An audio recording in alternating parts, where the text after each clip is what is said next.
நீங்கள் பார்த்துக் கொண்டிருப்பது உங்கள் விஜய்.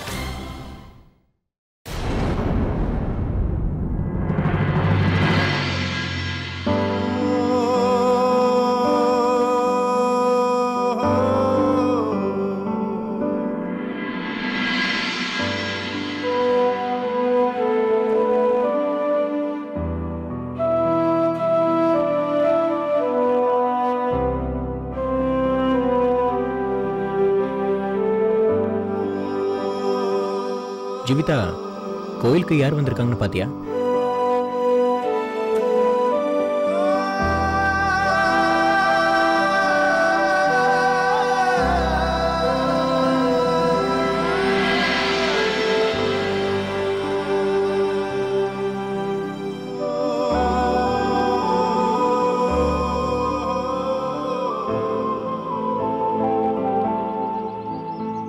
டாக்டர் மதன், நீங்க எப்படி சண்டிகர்ல? ஆமா, அது வந்து நான் இந்த ஊருக்கு ஒரு இன்டர்வியூக்காக வந்திருக்கேன். ஸோ சாயந்தரம் ஃப்ரீயாக இருந்ததால் சுற்றி பார்க்கலான்னு வந்தேன். நாளைக்கு ஊருக்கு கிளம்பிடுவேன். உங்களை இங்கே சந்திப்பேன்னு நான் கொஞ்சம் கூட நினச்சி பார்க்கல.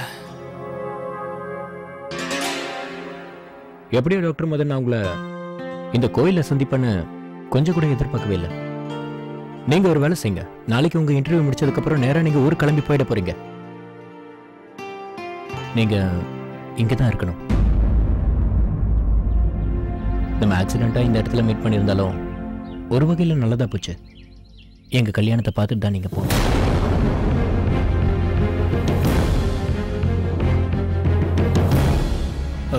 Vinay, thank you so much. But மறுக்காதீங்க டாக்டர் சார். இங்க பாருங்க, நீங்க வந்தீங்கன்னா எனக்கு மட்டும் கிடையாது, என் ஜீவிதாவும் ரொம்ப சந்தோஷப்படுவா. இல்லையா? ஆமா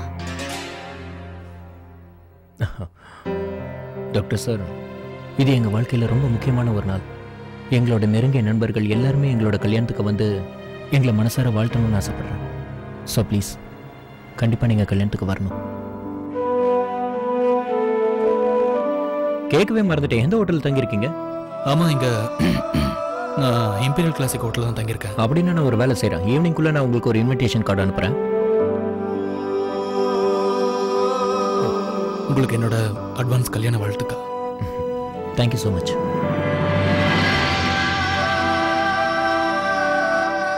உங்களுக்கும் தான்.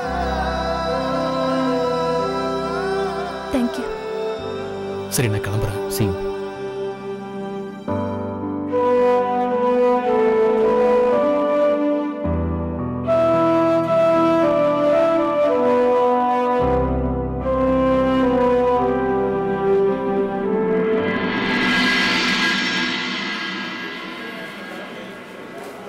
பொதுவா இந்த பொண்ணுங்க மட்டும் ஏன் ஷாப்பிங் பண்ணணும்னா இவ்வளவு நேரம் எடுத்துக்கிறீங்க? What's the problem? தெரிஞ்சே ஆகணுமா? மத்தவங்கள பத்தி எனக்கு தெரியாது. ஆனா நான் ஏன் இவ்வளவு நேரம் எடுத்துக்கிறேன்னா, என் அக்காவை எனக்கு ரொம்ப பிடிக்கும். அவளுக்காக ஒரு ஸ்பெஷல் ஒண்ணு இல்ல. அவளுக்காக நான் ஒரு ஸ்பெஷல் gift வாங்குறதுக்கு எத்தனை கடை வேணாலும் ஏறி இறங்குவேன். உனக்கு போர் அடிக்குதுன்னா நீ கிளம்பலாம். நான் பொறுமையா ஷாப்பிங் பண்ணி முடிச்சிட்டு தான் வீட்டுக்கு வருவேன். அப்படின்னா நான் கிளம்புறேன். Okay, no problem. சரி, நம்ம வேற கடைக்கு.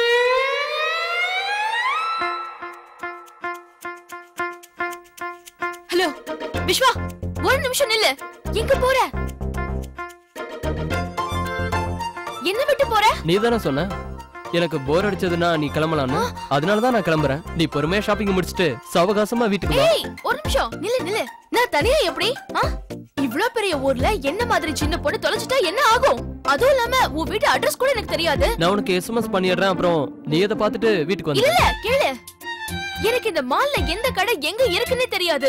என்னால தனியா ஷாப்பிங் பண்ண முடியாது. அதுவும் இல்லாம என் பாடி கார்டு தம்பியை வேற நான் கூட்டிட்டு வரல. யாராவது போக்கிரி பசங்க என்கிட்ட கலாட்டா பண்ணாங்கன்னா நான் என்ன பண்றது? உன்கிட்ட, அதுவும் உன்கிட்ட யாராவது கலாட்டா பண்ண முடியுமா? பண்ணாதான் சும்மா விட்டுருவியா? அப்படின்னா ஒரு வேலை பண்ணு. நீ இந்த நெக்லஸ் கடைக்காரங்கிட்ட 50% டிஸ்கவுண்ட் வாங்கினல, அதே மாதிரி ஆட்டோக்காரங்கிட்டையும் வாங்கிட்டு வீட்டுக்கு வந்து சேரு. என்ன நான் சொல்றது சரியா? ஆனா நீ எல்லாம் நல்லா வருவ. அத பத்தி அப்புறம் யோசிக்கலாம். எனக்கு போர் அடிக்குது, கிளம்புறேன். விஸ்வா, நான் சொல்றது புரிஞ்சுக்கோ. நீ இப்படி பண்றது சரியே இல்ல. ஷாலினி ஆண்டி என்ன சொன்னாங்கன்னு மறந்துட்டியா? வீட்டுக்கு வந்த விருந்தாளிங்க கிட்ட இந்த மாதிரி நடந்துக்கவே கூடாது. நான் யாரு? பொண்ணு வீட்டுக்காரங்க இல்லையா? என்ன பத்திரமா பாத்துக்கிறதோ உன்னோட பொறுப்பு தானே. இதே மாதிரி தானே மத்தவங்க பொறுப்பு என் மேல இருக்கு. அவங்கள பத்தி நான் கவலைப்பட வேண்டாமா? உனக்கு ஒரு விஷயம் தெரியுமா? நாம இப்படி தேவையில்லாம பேசியே டைம் வேஸ்ட் பண்ணிட்டோம். இந்நேரத்துக்கு ஷாப்பிங் பண்ணி முடிச்சிருக்கலாம். சரி, இப்ப என்ன பண்ணணும்னாலும் சிஸ்டமேட்டிக்கா பண்ணலாம். முதல்ல யோசிச்சு முடிவெடுப்போம், அவசரப்பட வேணாம். அங்க பாத்தியா, எல்லா கடையோட மேப்பும் அங்க இருக்கு. அங்க பார்த்ததுக்கு அப்புறம் உனக்கு என்ன வேணுமோ அங்க போய் வாங்கிக்கலாம். சரியா? வா போலாம். என்ன ஜுரம் அடிக்குது? நீ கொடுத்த டென்ஷனுக்கு ஜுரம் என்ன? கேன்சர் கூட வரலாம். உனக்கு ஜுரம் அடிக்குது. தேவையில்லாம பேசுறத விட்டுட்டு வேலையை எங்க பார்க்கலாம். போற?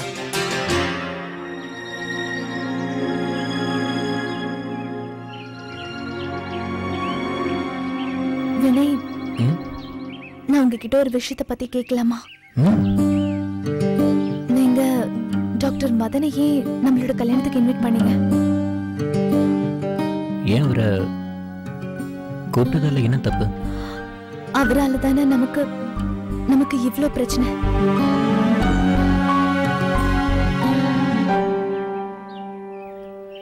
ஜீவிதா, ஒருத்தர் மேல முழு நம்பிக்கை வச்சதுக்கு அப்புறம் அவங்கள சந்தேகப்படாம இருக்கிறது தான் நல்லது. முடிஞ்சு போனதை பத்தி யோசிக்கிறதால எந்த பிரயோஜனமும் இல்லை. எனக்கு தான் ஏற்கனவே எல்லா உண்மையும் தெரியுமே. அப்படி இருக்கும்போது பழசை பத்தி யோசிச்சு டைம் வேஸ்ட் பண்றதை விட நடக்கிறத பத்தி யோசிக்கலாம். நான் எதுக்காக அவரை இன்வைட் பண்ணேன்னு உனக்கு இன்னும் புரியலையா? ஏன்னா உன் மேல எனக்கு முழு நம்பிக்கை இருக்கு. உன் மனசுல எந்தவித கலங்கமும் இல்லைன்னு எனக்கு ரொம்ப நல்லா தெரியும்.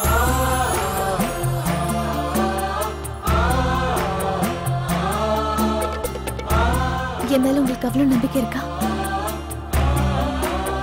நான் யார் மேலேயோ நம்பிக்கை வச்சேனா அந்த நம்பிக்கையை நான் வாழ்க்கை பூரா காப்பாற்றுவேன். அது மட்டும் இல்லை, இனி என்னோட வாழ்க்கையை நீ மட்டும்தானே.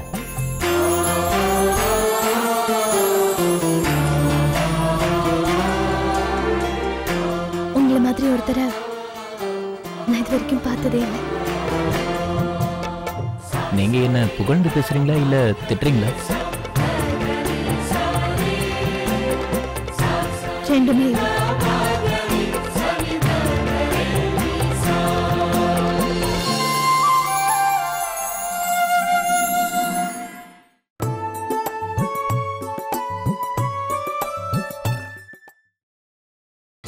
நீங்கள் பார்த்துக் கொண்டிருப்பது உங்கள் விஜய். ஏன் எல்லா கடையும் வேடிக்கை பார்த்துட்டு வர? ஷாப்பிங் மாலையே சுத்தி பார்த்துட்ட, இன்னும் என்ன வாங்கணும்னு தெரியலையா? நான் என்ன பண்றது? எனக்கு எதுவுமே பிடிக்கல. நான் நடிச்ச மாதிரி gift கிடைச்சா அக்கா சந்தோஷப்படுவா. மாலதி, கிளம்பு. உனக்கு உடம்பு சரியில்லைன்னு எனக்கு நல்லா தெரியும்.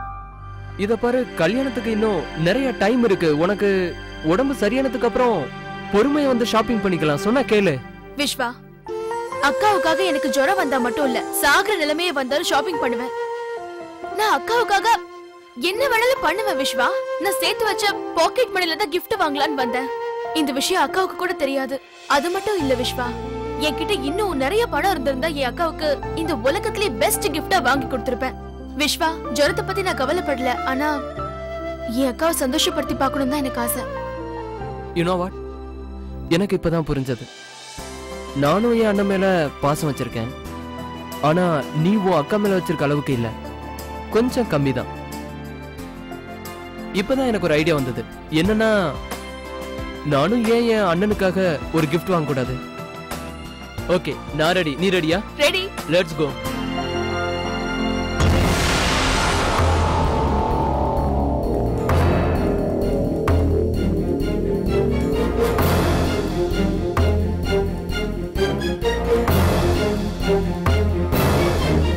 மாலதி, உன் நிலைமை ரொம்ப மோசமாகிட்டு இருக்கு.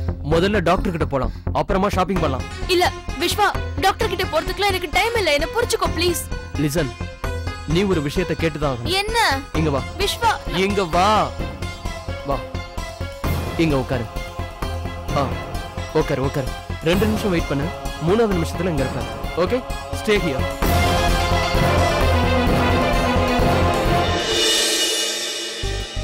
இந்த குடி புடி. கைய குடு, கைய குடு. இந்தா டேப்லெட் போடு. இத போட்டுக்கிட்டா உன் காய்ச்சல் போயிடும்.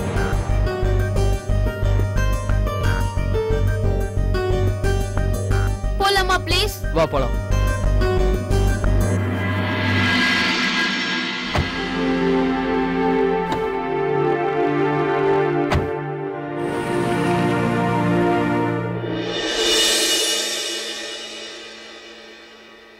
உள்ள வரலாமா? வாங்க வாங்க வாங்க. பரவாயில்ல, உட்காருங்க. அம்மா, உங்களுக்கு எல்லாமே இங்க வசதியா இருக்குல்ல? ஏதாவது குறை இருக்குன்னு நினைச்சீங்கன்னா உடனே எனக்கு தெரியப்படுத்துங்க. அதெல்லாம் ஒண்ணு இல்ல வசந்தி அம்மா. இந்த வீட்ல எங்களுக்கு நீங்க எந்த குறையும் வைக்கல. வசந்தி அண்ணி, இங்க எல்லாமே ஃபேண்டாஸ்டிக்கா இருக்கு. ஆனா ஒரே ஒரு குறைதான். இங்க இருந்த சாக்லேட்ஸ் எல்லாம் தீந்து போச்சு. நீங்க அத மட்டும் கொஞ்சம் ஏற்பாடு பண்ணீங்கன்னா நல்லா இருக்கும். கண்டிப்பாமா, நான் உடனே அனுப்பி வைக்கிறேன். தேங்க்யூ. ஆமா, உங்களுக்கு கல்யாண ஏற்பாடுகள் நிறைய பண்ண வேண்டியது இருக்கும். நீங்க எங்களை மாப்பிள்ளை வீட்டுக்காரங்க நினைக்காம எங்களுக்கும் சில பொறுப்புகளை கொடுங்க. எந்த உதவினாலும் எங்க கிட்ட தயங்காம கேளுங்க. கண்டிப்பாமா. அப்புறம் வினய் தம்பியும் ஜீவிதாவும் வந்துட்டாங்களா? இந்நேரம் வந்திருக்கணுமே. இதோ. பாட்டி, எங்களை மன்னிச்சிடுங்க. நாங்க 2 பேரும் ஒரு கோயிலுக்கு போயிட்டு வந்தோம். அதான் வரத்துக்கு லேட் ஆயிடுச்சு. ஆஹா. அம்மா, எங்களோட இன்விடேஷன்ல இன்னொருத்தர் பேரை சேர்க்கலான்னு இருக்கோம். தாராளமா. யாரை இன்வைட் பண்ண போற? டாக்டர் மதன்.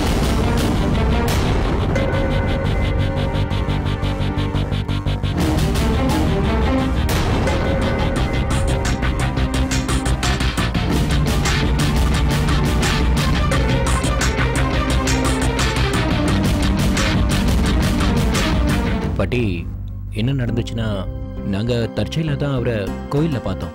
ஏதோ இன்டர்வியூ வேலையா வந்திருந்தாராம். நாளைக்கு அவர் ஊர் கிளம்புறதா இருந்தாரு.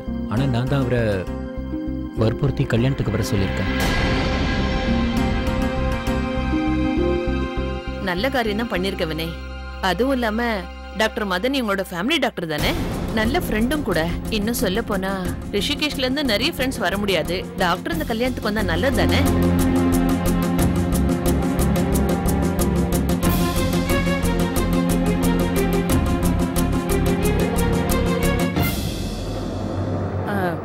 அம்மா, எங்க வீட்ல பூஜைக்கு எல்லா ஏற்பாடும் பண்ணியாச்சு. நீங்க சீக்கிரம் ரெடி ஆயிட்டீங்கன்னா நான் கூட்டிட்டு போறேன்.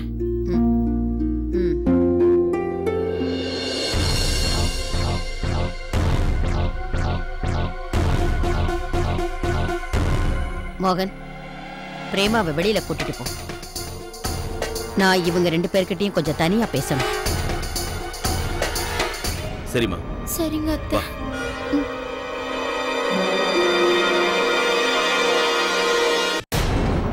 உனக்கு என்ன பைத்தியம் பிடிச்சிருச்சா?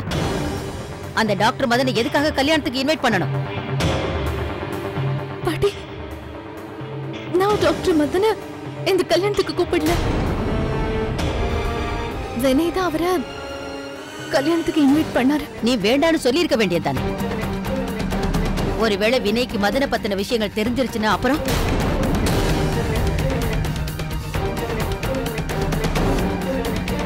பாட்டி, வினய்க்கு டாக்டர் மதனை பத்தின எல்லா விஷயங்களும் தெரியும். என்ன?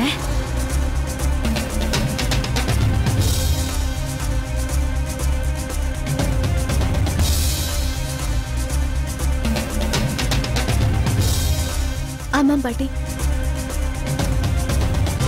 டாக்டர் மதனை பத்தின எல்லா விஷயங்களும் நான் தான் அவர்கிட்ட சொன்னேன்.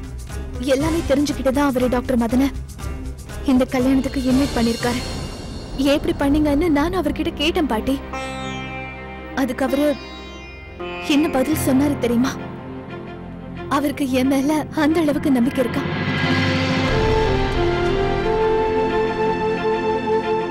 அதோட அவரு நம்ம 2 பேருக்கும் மத்தியில யாருமே வர முடியாதுன்னு சொல்லிட்டாரு. அவர் அப்படி சொன்னதுக்கு அப்புறம் அவர் மேல இருந்த மரியாதை எனக்கு இன்னும் ஜாஸ்தி ஆயிடுச்சு.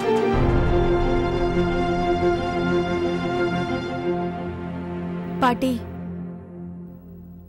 அக்கா சரியாதான் சொல்றா. டாக்டர் மதனால நமக்கு எந்த பிரச்சனையும் இல்ல. ஏன்னா நீங்க அக்காவுக்காக ரொம்ப நல்ல மாப்பிள்ளைய பாத்திருக்கீங்க. பாட்டி, வினய் மாதிரி ஒரு அற்புதமான மனிதரை எனக்காக நீங்க தேர்ந்தெடுத்ததுக்கு ரொம்ப நன்றி பாட்டி. இத பாரு ஜீவிதா, இப்ப எனக்கு எவ்வளவு சந்தோஷமா இருக்கு தெரியுமா? நான் அந்த கடவுள்கிட்ட வேண்டிக்கிறேன், நீங்க 2 பேரும் சந்தோஷமா இருப்பீங்க. உன் நல்ல மனசுக்கு எல்லாம் நல்லபடியா நடக்கும். நீ எதுக்கு கவலைப்படாத.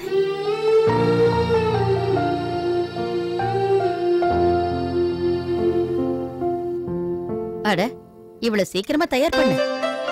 பிரேமாவையும் துணைக்கு அனுப்பி வைக்கிறேன், சரியா?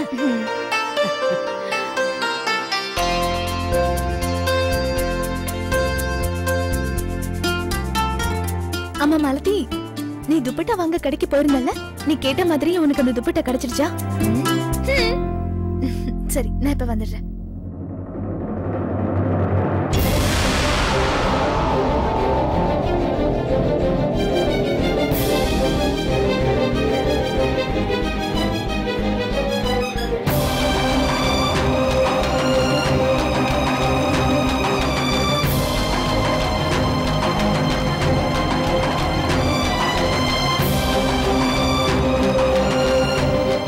கடவுளே, அக்கா கல்யாணம் முடிகிற வரைக்கும் தயவு செஞ்சு நீ எப்படியாவது காப்பாத்து.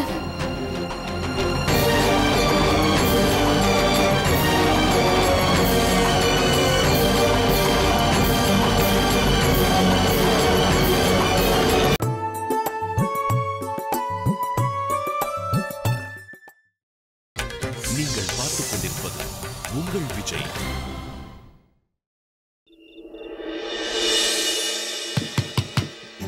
அக்கா,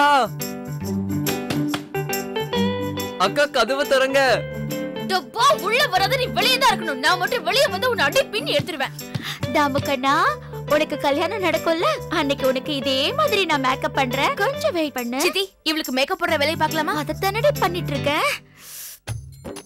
சித்தி, என்ன பண்ணிட்டு இருக்கீங்க? ஐயோ, நான் சரியா தானே பண்றேன். இந்த துப்பட்டா இங்க இல்ல, இங்க பின் பண்ணணும். ஒரு விஷயம் தெரியுமா ஜீவிதா, புது கல்யாண பொண்ணெல்லாம் இந்த மாதிரி ரெட் கலர் லிப்ஸ்டிக் போட்டாதான் நல்லா இருக்கும். நீயும் இதே மாதிரி ரெட் கலர் லிப்ஸ்டிக் போட்டனா ரொம்ப அழகா இருப்ப, என்ன மாதிரியே. அக்கா, எனக்கு ரொம்ப பசிக்குது, யாராவது வந்து எனக்கு சாப்பாடு போடுங்க. எப்படியாவது டப்பாவை சாக்கா வச்சு சித்தியை வெளியே அமிச்சே ஆகணும், இல்லைன்னா அவளுக்கு ரெட் கலர் லிப்ஸ்டிக்க போட்டு விட்டுருவாங்க. சித்தி, அந்த டப்பா இல்ல தாமு இருக்கான்ல, அவனுக்கு ரொம்ப பசிக்குதுன்னு நினைக்கிறேன். காலையில இருந்து அவன் ஒண்ணு சாப்பிடல. அட கடவுளே, என் குழந்தை சாப்பிடலையா? அதான் அவன் வெளியில நின்னுக்கிட்டு கதவை போட்டு உடைச்சிட்டு இருக்கான். மாலதி, நீ சொல்றது நிஜம்தான். ஆனா நான் என்ன பண்ணுவேன்? அத்தைக்கு நான் ப்ராமிஸ் பண்ணிருக்கேனே, ஜீவிதாவை நான் நல்லா அலங்காரம் பண்ணி வைக்கிறேன்னு. ஆமா, ஆனா உங்க பையனோட பசியும் பார்க்க வேண்டியிருக்குல்ல. புள்ள பசியோட இருந்தா தாய் மனசு எவ்வளவு வேதனைப்படும். ஆனா அத்தைக்கு தெரிஞ்சிச்சுன்னா? கவலைப்படாதீங்க, பாட்டுக்கிட்ட நான் சொல்லிக்கிறேன். நீங்க முதல்ல அவன் பசியை கவனிங்க. அவன் பசியில எவ்வளவு துடிச்சிட்டு இருக்கான் பாத்தீங்களா? ஐயோ மாலதி, நீ எவ்வளவு நல்ல பொண்ணு. நீ எப்பவும் இதே மாதிரி நல்ல பொண்ணா இருன. நீங்களும் ரொம்ப நல்ல சித்தி. முதல்ல போய் உங்க பிள்ளைய கவனிங்க. ஓகே, போங்க போங்க. மாலதி, என்ன ஒரு தடவை நல்லா பாரு.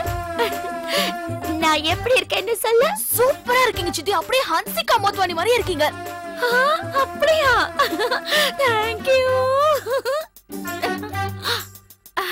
தாமக்கடா, நான் வந்துட்டு இருக்கேன்.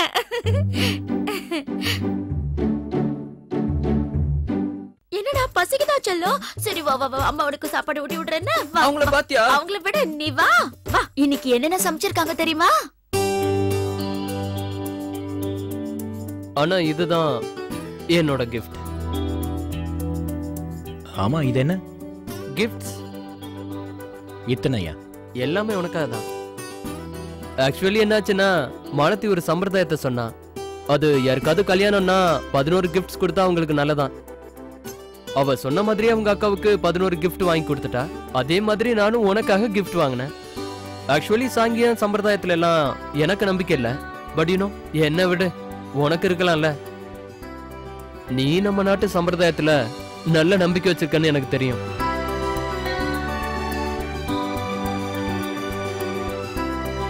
ஓகே, எனிஹவ் இந்த பென் உனக்கு யூஸ்ஃபுல்லா இருக்கும்.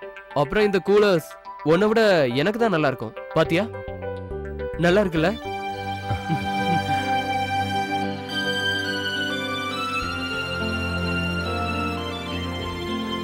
பெரிய மனுஷன் ஆயிட்டடா.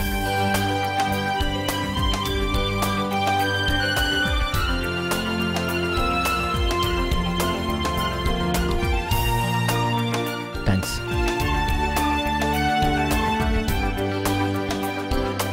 இந்த அக்கா தங்கச்சி பாசத்தை பார்த்து நானும் கெட்டு போயிட்டேன். இருந்தாலும் அவங்க 2 பேரும் ஒருத்தர் மேல ஒருத்தர் ரொம்ப பாசம் வச்சிருக்காங்க. அக்கா தங்கச்சிங்க பாசமா இருக்கிறது சகஜமான விஷயம் தான்டா. ஆனா இந்த மாதிரி ஒரு அக்கா தங்கச்சி நான் இது வரைக்கும் எங்கேயுமே நான் பார்த்ததே கிடையாது. நானும் தான். ஆனா ஒரு விஷயம் புரியலண்ணா, கல்யாணத்துக்கு அப்புறம் இந்த அக்கா தங்கச்சிங்களோட நிலைமை என்ன ஆகும்? இன்னும் அண்ணி இங்க, மாலத்தி அங்க.